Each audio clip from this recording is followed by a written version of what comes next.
White people be like, Yo,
white people be like,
chat? What up, chat? What up, chat?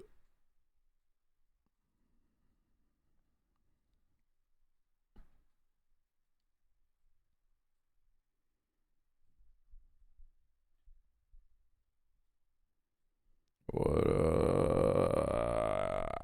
What up?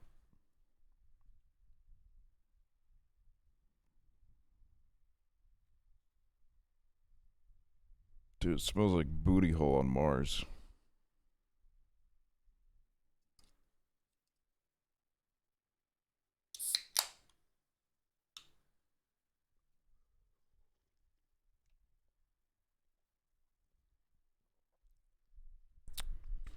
It smells like booty hole on Mars, dude. It smells like fucking booty hole. Straight up smells like booty hole.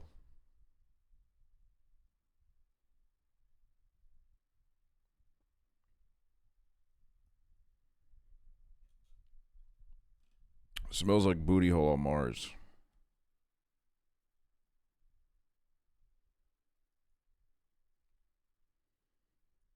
My Swiss cheese smells like teriyaki sauce.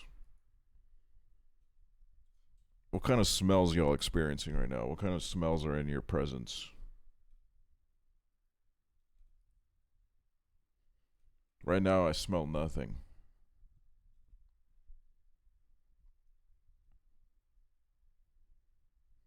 Boogers. Gasoline.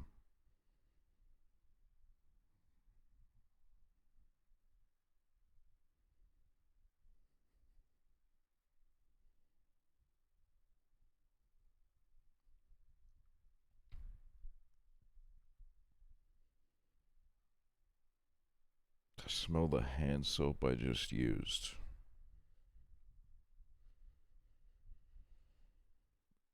Ain't that some shit?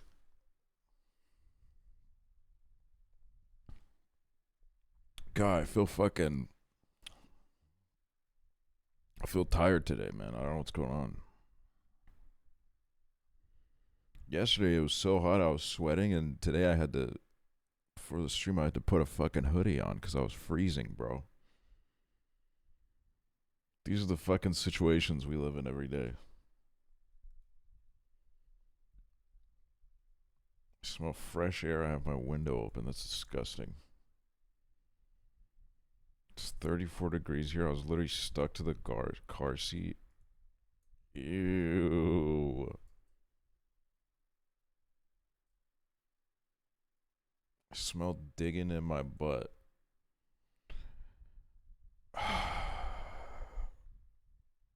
Bro, what does this mean, digging in my butt?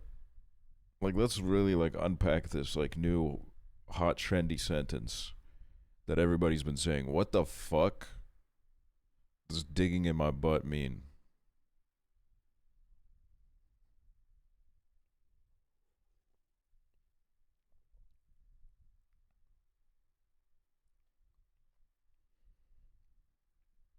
Dig in your butt, that's what it means.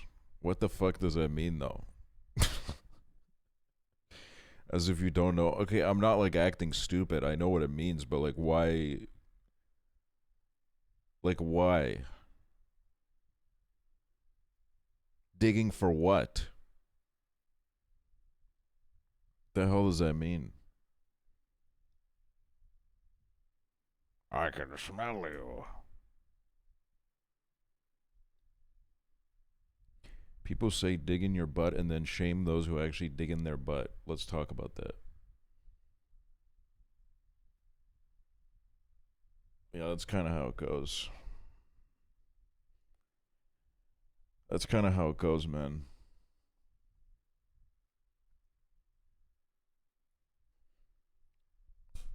I do think I don't know. I don't really keep up. But I feel like people have kind of like gotten over like foot fetishes. Like the foot fetish used to be like the go-to fetish where it'd be like, "Oh my god, bro, imagine if someone had a foot fetish. Isn't that crazy?"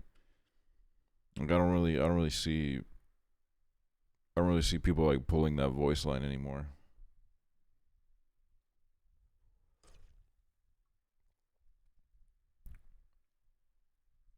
People are just into it now.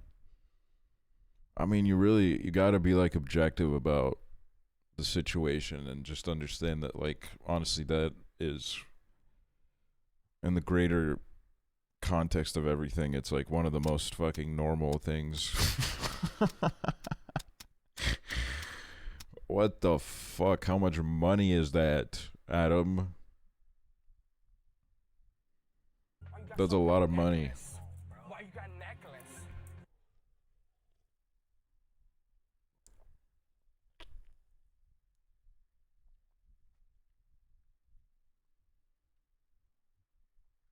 Girl, you're set for the month. You know, all I needed was like 10 hippos or whatever the hell just happened.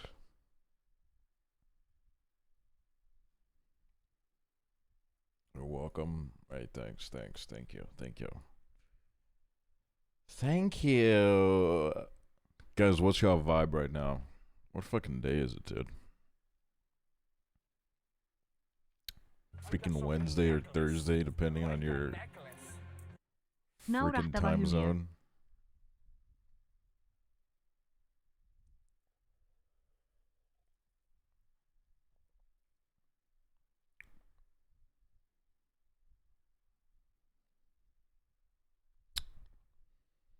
Playing with my, like, fidget worm. It's kind of awesome. What?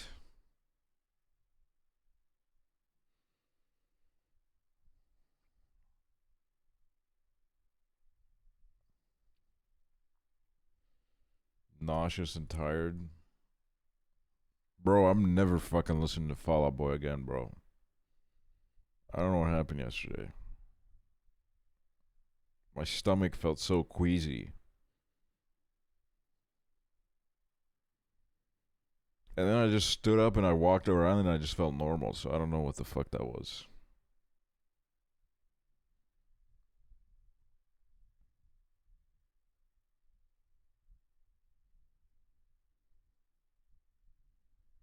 So you ended stream for nothing? I was tired, to be honest.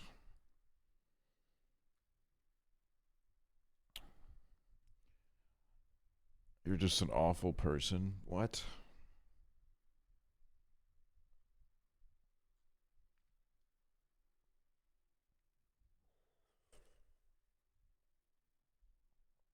Oh, man.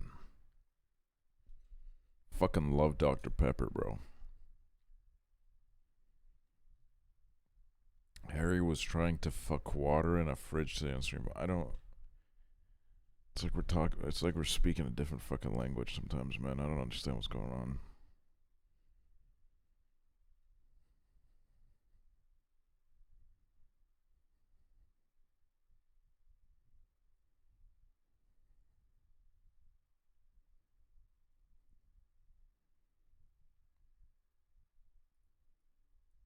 Oh, I gotta fucking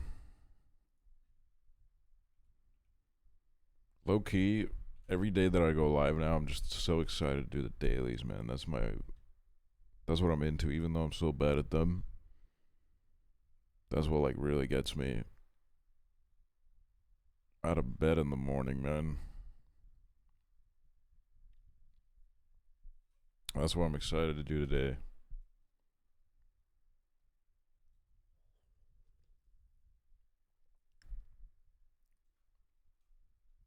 Plus, today I didn't watch Northern Lions, so there's more dailies I can do because I didn't see him do them.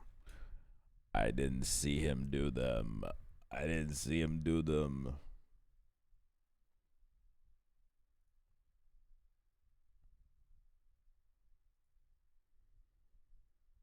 Chib was playing some omelet game. Yeah, I saw that.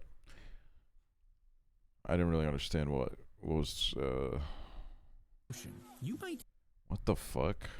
An island of toenail clippings. Why did this just start playing? The fuck is an island of toenail clippings?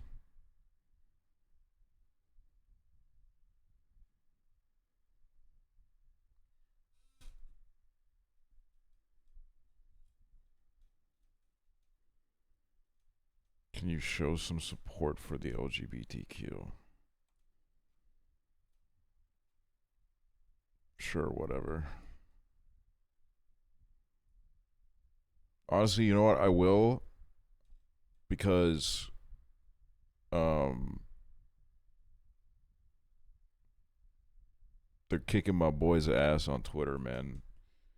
Pedro Pascal, all the fucking conservatives are getting like really fucking woke all of a sudden. They're like, oh my god, he's so touchy with his co-star, when it's like, I don't know, bro, it's giving gay. It's giving gay, it's giving gay, it's giving gay man.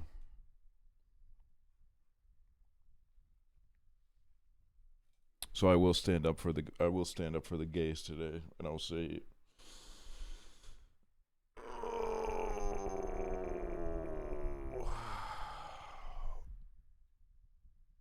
leave my gay brother alone, man.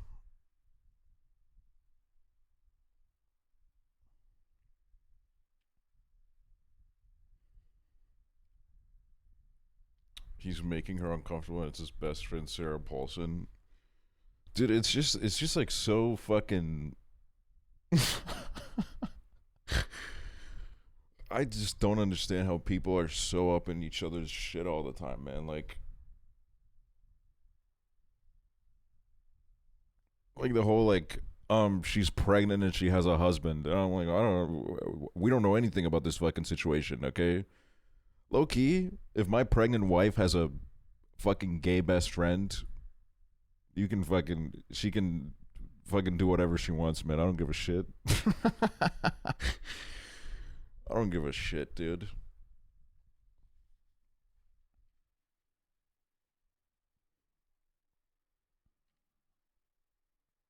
Cuck behavior.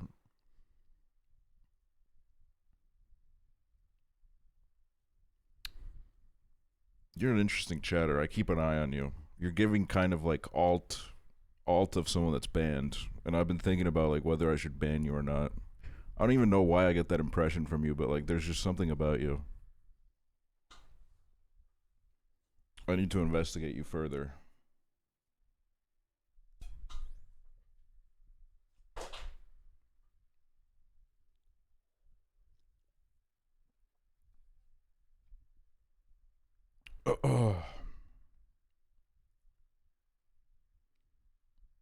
Your intuition. Something's tingling, bro. Something's tingling.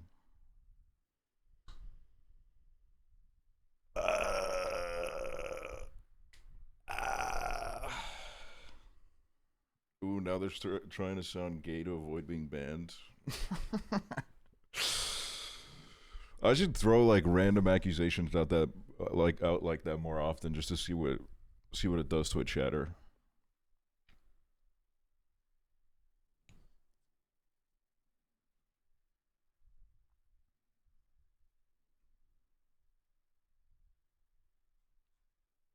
Let's not. Ooh, okay. Let's look into you.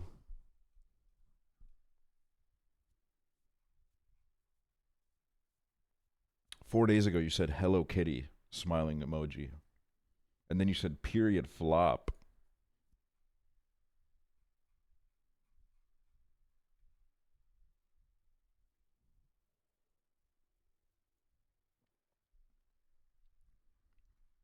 Nah, you know what?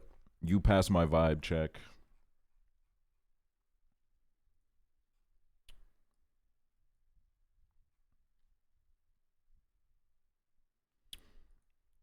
Do I pass? You're funding my rent, Adam. You pass. That one donator that said I had a GF I met in prison. Well, like that happened here? Somebody did that here?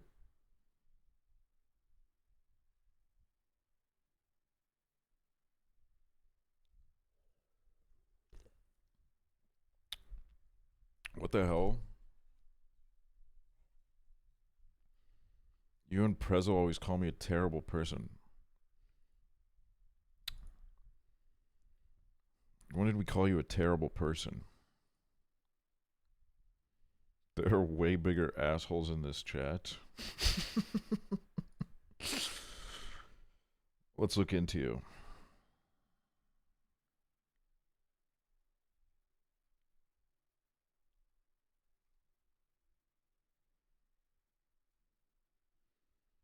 Lamau, Lamau, Lamau, Lamau, Lamau, Lamau.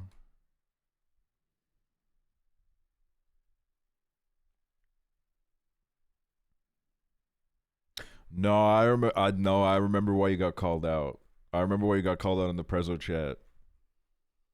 You kept being like, "This chat's moving slow as fuck, dude. This chat is dead." I remember that.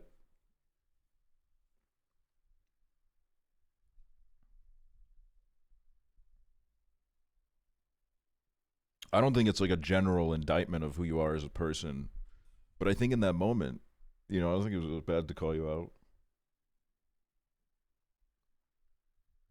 I think you're chill. I think you're okay.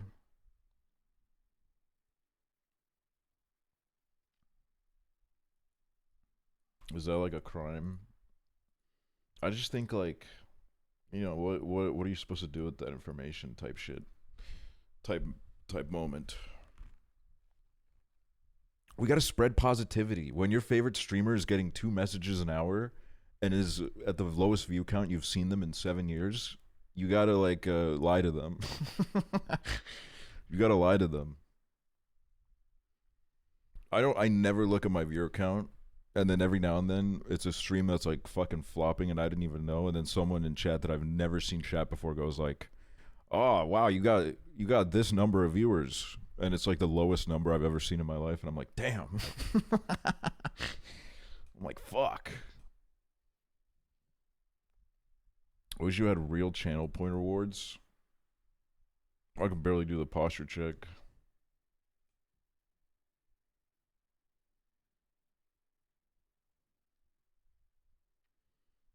I can't take being the only message in chat for too long.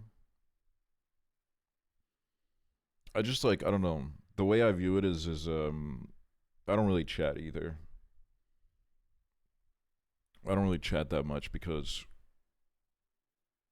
I like to sit there. But I do love a lit ass chat. I love a chat that's going, "Oh, here's my opinion. Here's what I gotta say."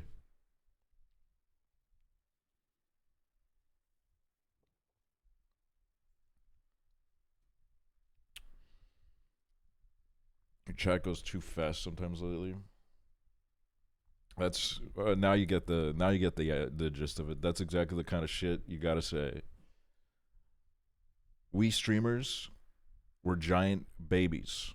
Well, I wouldn't say that. It moves. All right, 5 minutes. See, we gotta stay on program.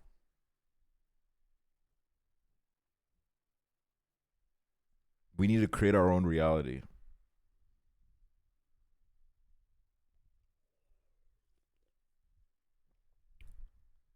You're on a tight ship.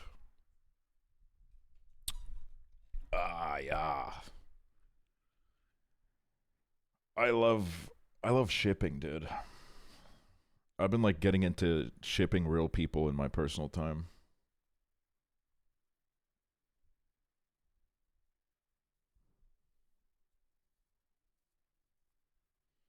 It's really fun. Like who? Like just like a bunch of like content creators I watch and stuff. Like streamers and like YouTubers and stuff.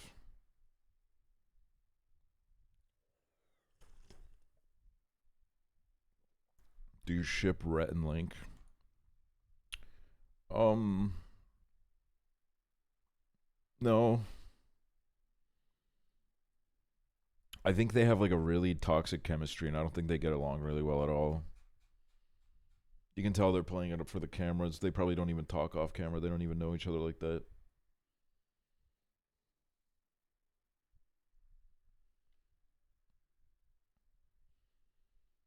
Anyone else ship Lud and Cutie? Okay, that's got to be the most random fucking shit I've read today. Like, what?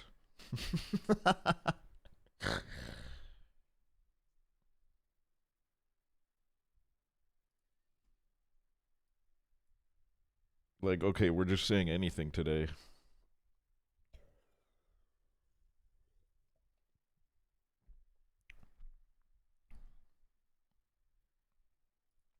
Ludwig is gay.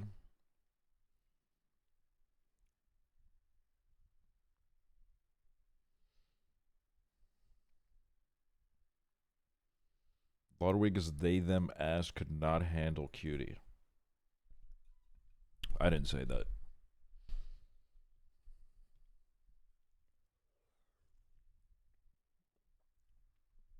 Ludwig is Latina. Oh yeah, one of those famous French Latinas from New Hampshire. Why you got so many necklaces? Lias Pen, thank you for the sub. Hi, Grandpa. Happy Yvette 79 The months. hater. Thank you for the 46 months. Itchy and Scratchy. Thank you for the 22 months. Alex G, thank you for the 39 months. Adding D18, thank you for the 22 months.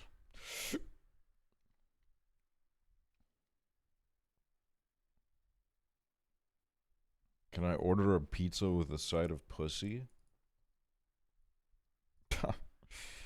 You guys just say the darndest things.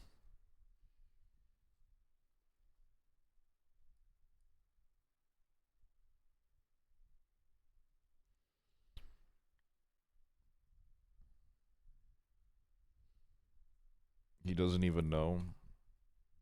Look, I've heard him say, "Can I order pizza with a side of pussy?" before. I just, you know.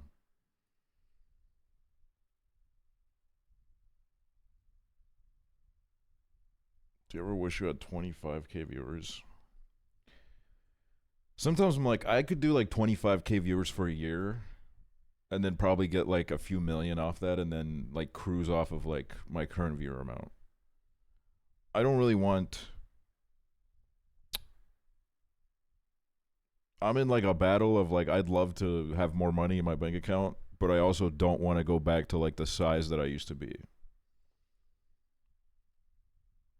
Because that shit, to be honest with you, I didn't really enjoy it. People are really fucking annoying.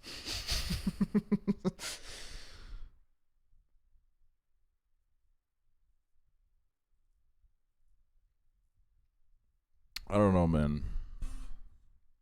What's the lowest you would be okay with? TBH, if we go any lower, I gotta like go find a job. So like this is probably like the lowest.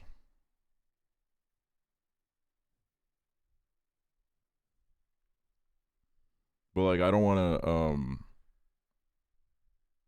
yeah, no, I don't know if I want 25K viewers. That's like crazy.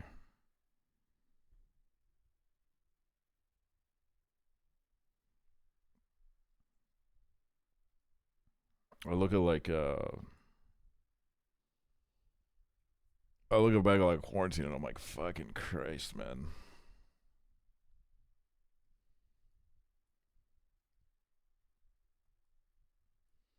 I think 1 to 3K is nice. I think 1 to 3K is nice if you have like... I think I'm like... I'd be okay with like blowing up again if... I say this as if it's like at the fucking command of my fingertips.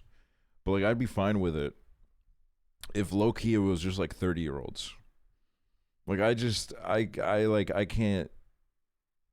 can't deal with young people anymore. And by young people I mean like anyone that's like teenagers, really. Like teenagers, their online presence is a little bit too much for me. It's like a little bit too much.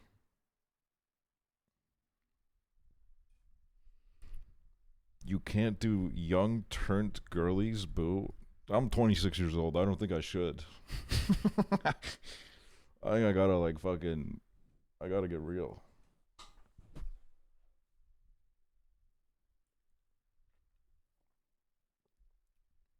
I just need like... I need like a bunch of like 35-year-old woke people that have somehow found themselves in a finance job so they can give me like 100 subs and then I can coast off that. So I'm going to start making like finance TikToks while also trying to like radicalize the people watching them. So then I get them watching my streams and like giving me a bunch of money while also changing their heart and changing their ways.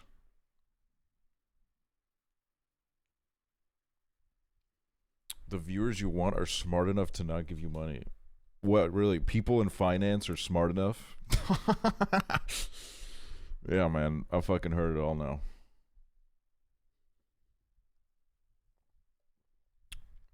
Why you got so many I'm a necklaces? teen. Am I allowed to Why you got stay? necklace? I'm not gonna chase Hi. anybody out. And I think there's, I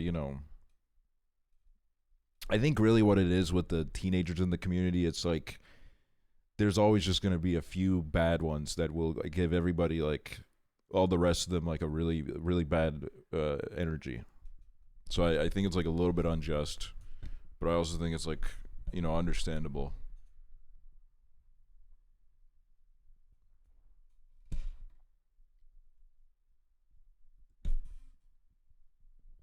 Started watching it when I was 13, 20 time.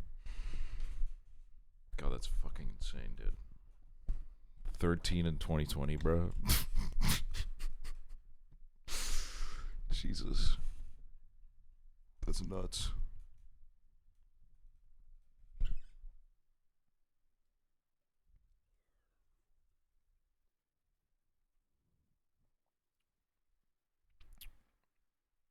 It's just like no matter, I don't care what age you are now, you saying your age in 2020, and if it's like below 16, it's gonna just like make me feel like I'm fucking disintegrating and I'm old. Because I was an adult by the time COVID started, bro. I was out there fucking thinking about shit. I was out there fucking putting two and two together. That's the kind of shit I was on.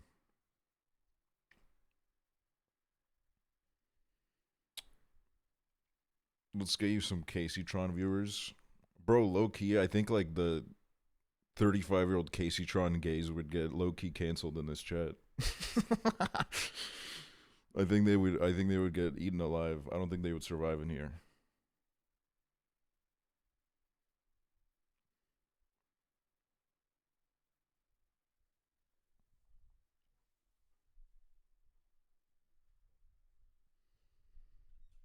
I like their energy though.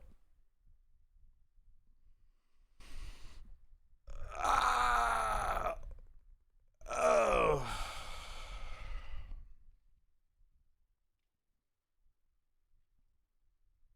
They're cool but scary. I think one audience that I don't want under any condition. Well, there's quite a few of those. Like Aiden Ross's community, I think that would really suck to have, to be honest with you. But so what I'm about to say isn't like the worst possible community of all time. But I would not want like Northern Lion viewers, like people who only watch Northern Lion and think like, man, my streamer's the fucking best. I would not want those people in my chat, dude. Jesus Christ. Pedophiles? Okay, well, Why you got necklace? I don't think they're fucking pedophiles, okay? I just think they're a little bit like, I think just, Here's something to really make people feel old. Kids who were born when Fortnite was released are now in elementary school. God damn. Jesus Christ, that was like a bomb went off. What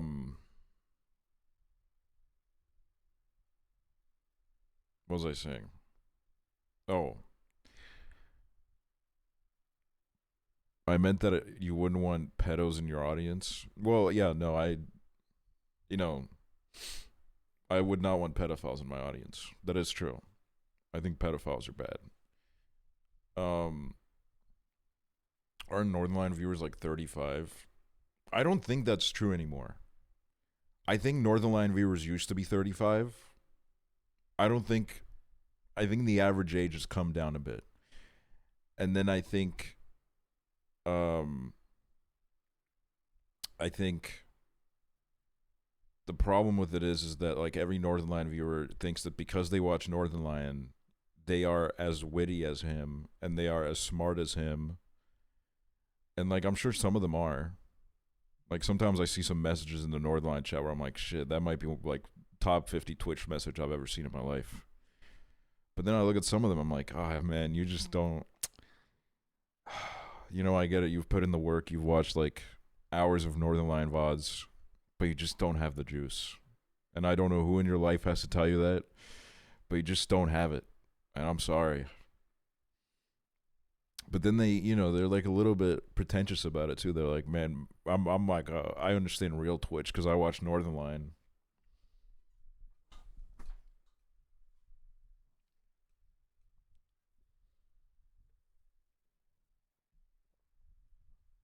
Sometimes it feels like they're trying to one-up each other in there.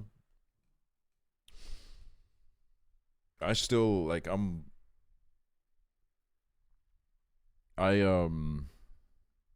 will say I love the Northern Lion streams. I think they're really fun. I think he's got like a fucking quick brain, bro. He's got like a machine gun brain. He's able to fucking shoot shit off so fast.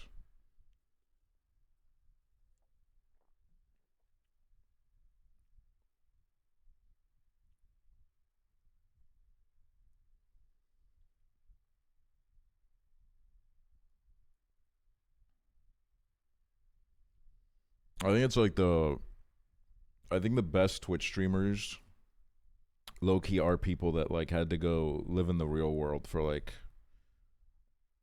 a bit in their 20s.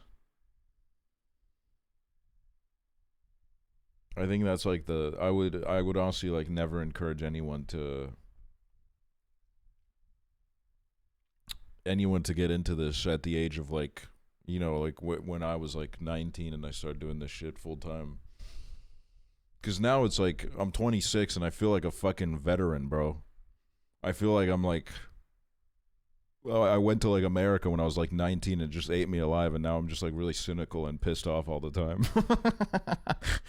Like I feel like I should have spent those years like working in an office and then like crawled my way into this world. Like look at Squeaks' youthful energy. He has that because he worked in like finance or whatever the fuck he did.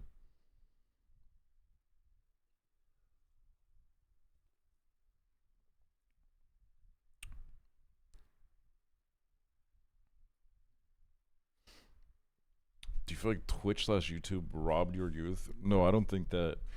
I think COVID definitely like put our fucking. I think COVID put like a fucking dent in it though. I don't think I think it would be like pretty fucking insane to sit here and claim like, oh, this job opportunity that let me travel the world when I was like 20 took everything from me. Like that would be like a pretty ridiculous thing to say.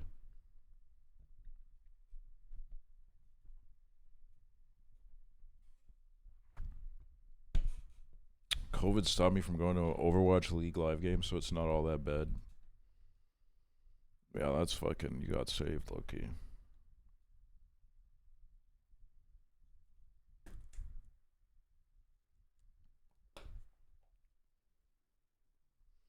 If COVID didn't happen, do you think you'd still make videos? No. I think that was like pretty independent of COVID. I just like it like really fucking stressed me out because I got like way too into it. I think that's why I stopped. Because like every time I'd make a video, I would just get like, I wouldn't sleep for like 3 days at a time making it, and then like I would like freak out about like the smallest things because I'd be like, this isn't the way I want it to be. And I was just like, I don't know, I got like way too consumed by it. So it wasn't really like sustainable.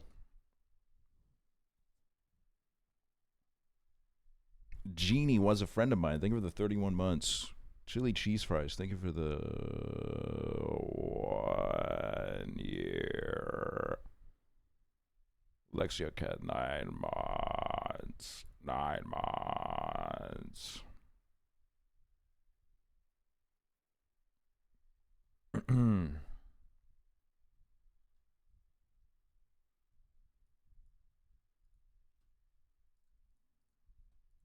Hold on, I gotta fucking pull up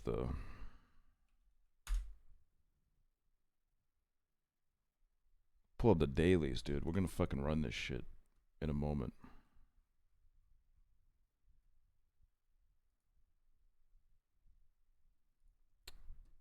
Still trying to move to Australia or somewhere else. I'm gonna be honest with y'all. Cards on the table. I have no fucking idea what I am doing with my life. I have zero clue. Zero idea.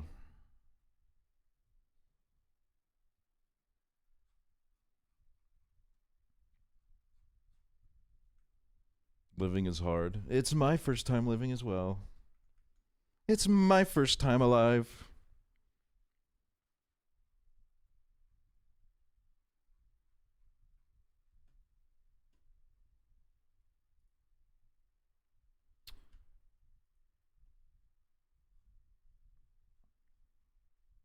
Adulting is so hard.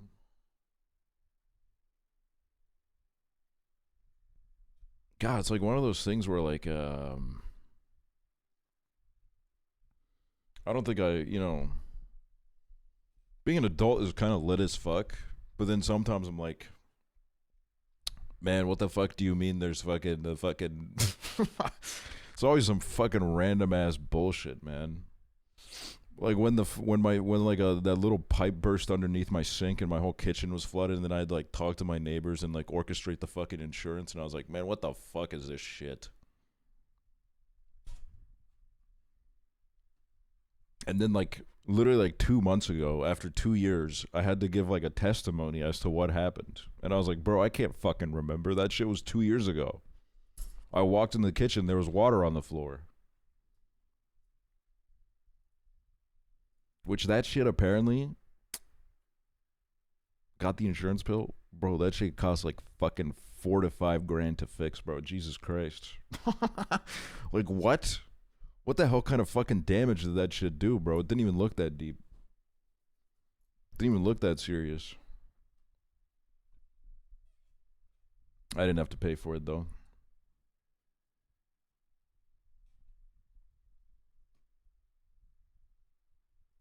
Alright, fucking Bandle, bruh.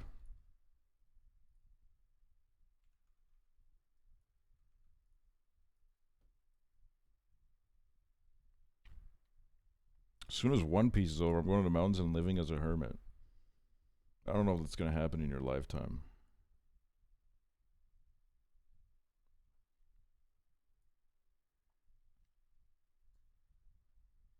I remember I saw how much the guy who rear-ended me had to pay to get my car fixed, and I felt so happy.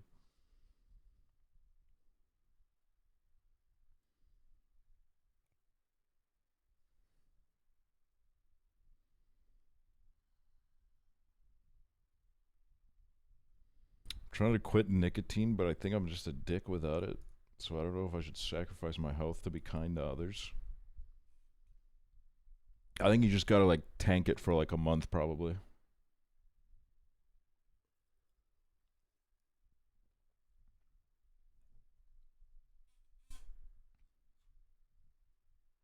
If you tank it for like a month, I'm sure your fucking chemistry will reset.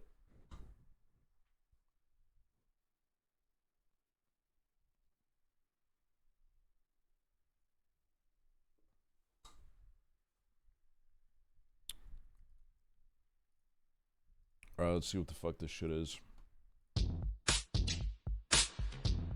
2008. Boom, boom, boom, boom. Oh no no no no no no.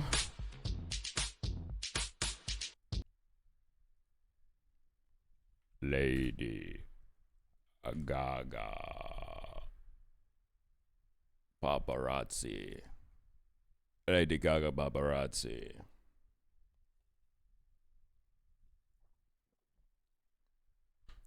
Lady Gaga paparazzi.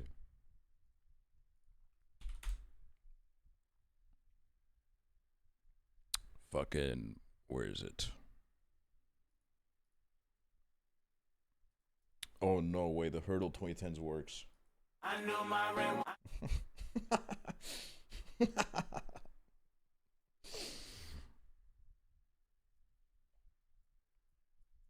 I gotta put this fucking wine opener away. What is this? This is Neo Pitbull, Time of Our Lives. I knew my rent was gone. It's that fucking easy. It's a great song. I love it. Songless. Fucking love Songless. Oh, fuck. I don't know it. Just gonna lay it out there. I don't know it.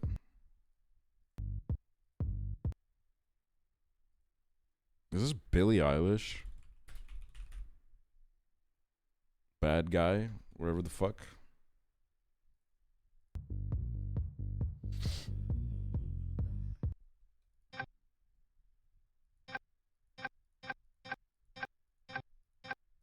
This is like Red Dead 2 when they build the house.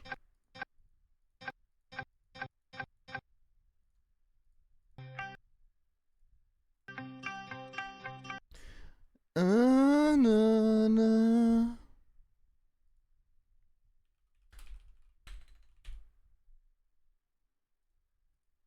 Nope.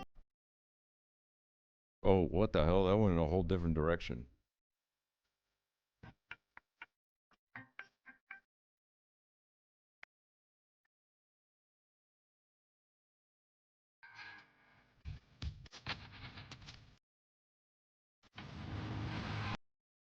Are you stupid? Dude, the fucking... Every time we get to the rock section, I won't lie, the most annoying chatters are like, how do you not know this shit, bro? Oh,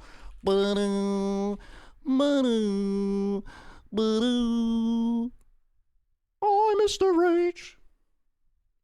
Oh, Mr. H. I don't even listen to rock. That was like metal anyway.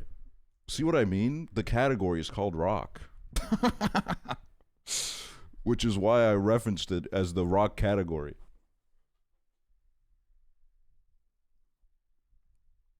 Oh, Mr. Rage. What the fuck is that shit called, dude? Mr. Rage? Mr. Rage? What the fuck is it called? That's it.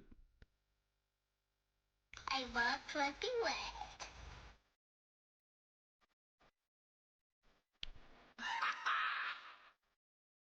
It's that fucking easy.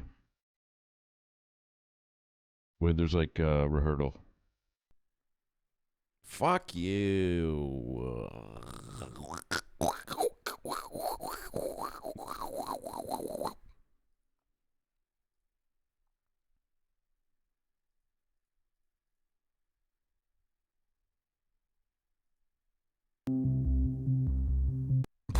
What the fuck?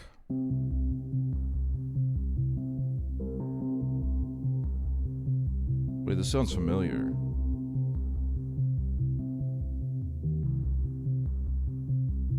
I'm not gonna get it, but I want to know what it is. Humans.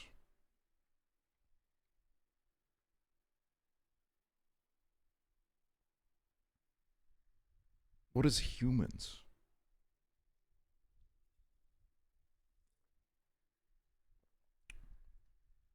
Should I do musical? You can do musical. I'm doing guess the audio, dude. What? Big T, what is up?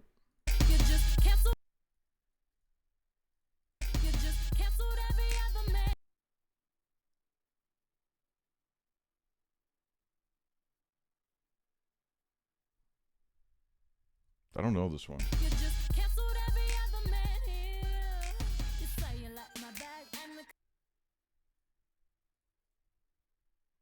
Video phone. Yeah, no, I was not gonna get that.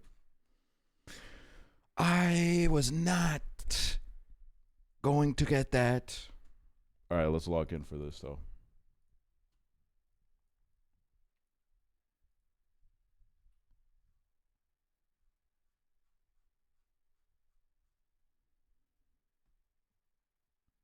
$2023. Working a bit less nowadays though. What the hell's this?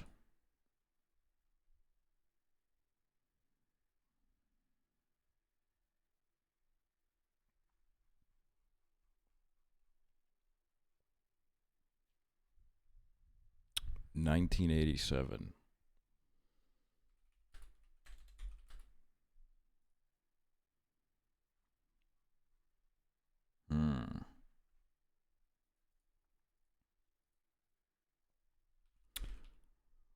See if Robert De Niro's been in any movies with them. Meet the Parents. Ben Stiller? Yes.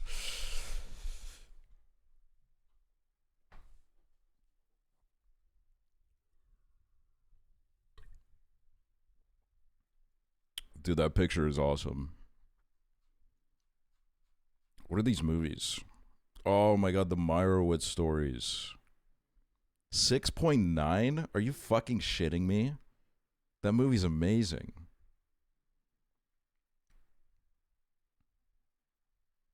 Bro, like, what the fuck is any of this shit? Nutcrackers? What the fuck is Nutcrackers, bro?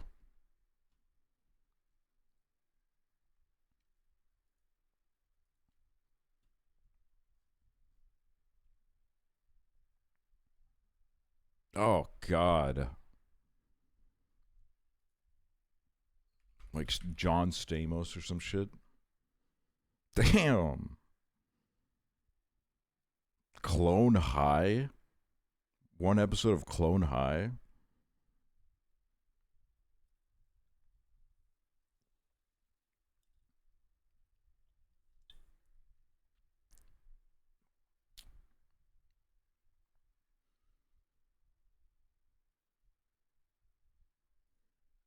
We're hitting it with the fucking Gary Sinise again. Alright, that gave us fucking nothing.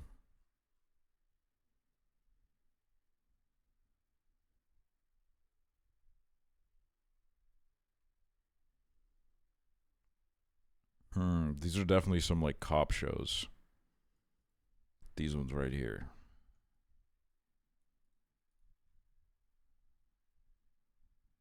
$1982, 172.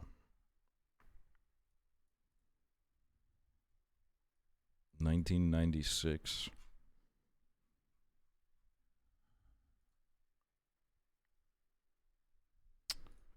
Dude, this one is always so fucking... Oh, major roles.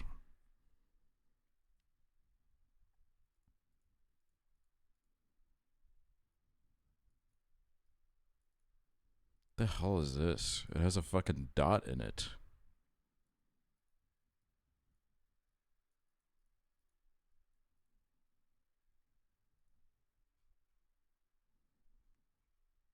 Fucking 1976. Okay, someone name like an old motherfucker that's been on TV before. I need to like get this snowball rolling.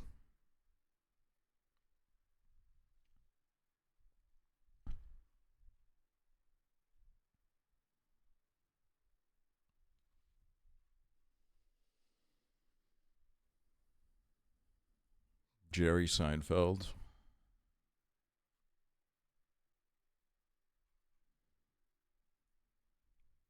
Let's see what this gives us. Jerry Seinfeld.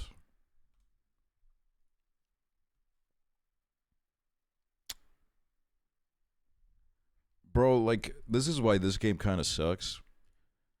You can't include shit like this, bro. The Daily Show with Trevor Noah, bro. Like,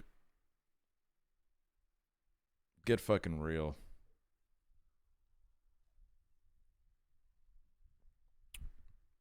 Curb Your Enthusiasm, 2 episodes.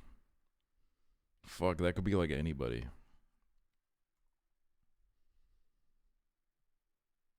$1976.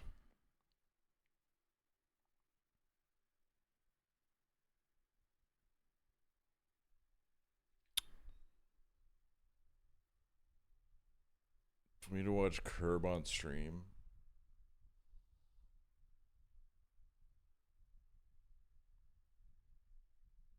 Yeah, well, that's just a gossip channel. Yeah, no, this is like, I think like every fucking celebrity in Hollywood has been on an episode of True Hollywood Story. What's the who's the guy on Curb who is dead now, but he was like the tall, lanky guy, and he talked like this. He kind of talked like this. Does anybody know what I'm talking about? Fuck, I like forgot his name, bro. Yeah, Funkhauser. Funkhauser, yes. Fucking love Funkhauser, dude. Richard Lewis. Well, I guess the problem with that would be like they both were on the show a lot. So I guess that wouldn't really even work. Because they were on way more episodes than 2 episodes of Curb.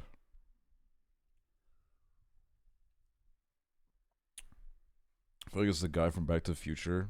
Well, like Michael J. Fox. Damn, you were fucking right. Family Ties. I've never even heard of that show. Spin City. Way to go, Chatter. You fucking killed this shit. You were on some fucking realness with that.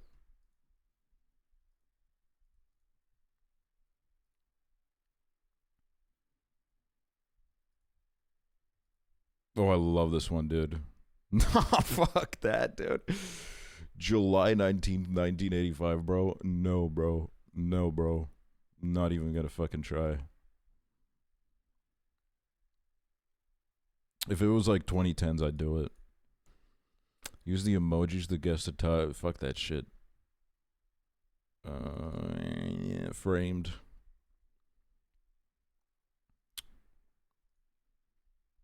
Citizen Kane.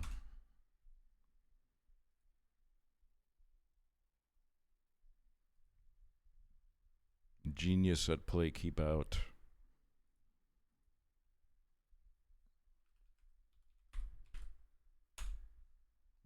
That didn't even fucking do anything. Wait. Oh my god, bro. It's fucking Mank, bro.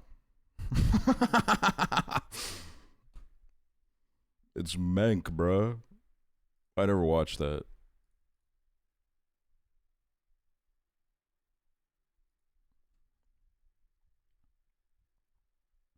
Comedy, romance, drama, 1 hour, 37 minutes.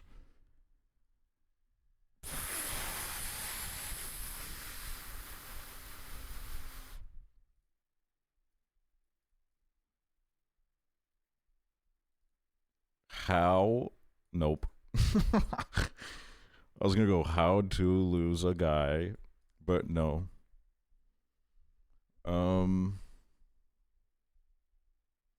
Comedy, romance, drama.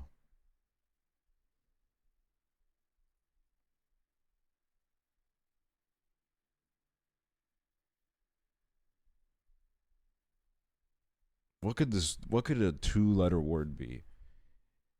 And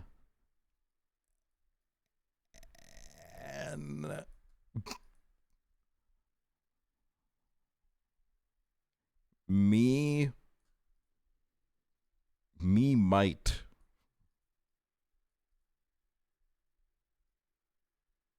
My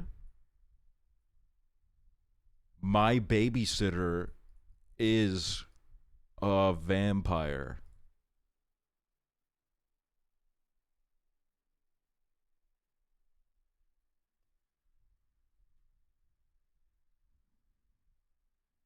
Give me some more info. 99.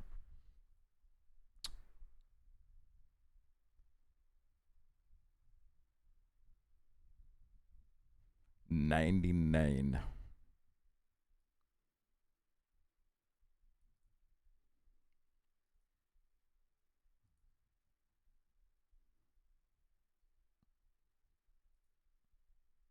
Ooh, that doesn't help me. I don't know who the hell that is. All right, if I get the cast, I feel like I'll get it. Oh my god.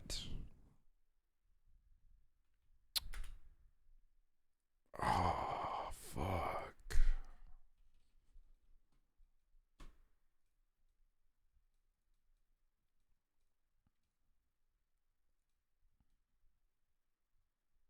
Oh, Limitless.